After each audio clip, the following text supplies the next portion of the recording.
This skill gap is due to an inadequate curriculum that fails to teach students the core concepts needed for today's job market.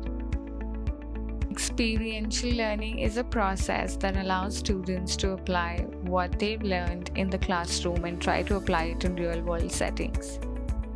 Experiential learning gives students an advantage when applying for jobs because they'll have something tangible to add to their resumes.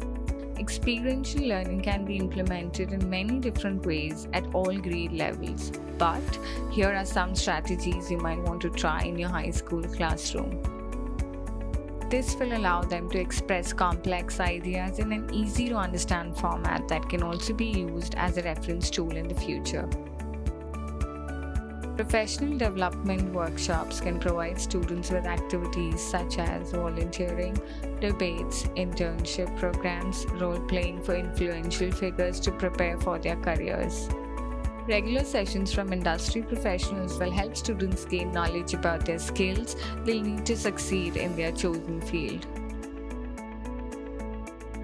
Our programs incorporate multisensory elements, storytelling, music, and games to encourage lively interactive lessons and create an optimal learning environment.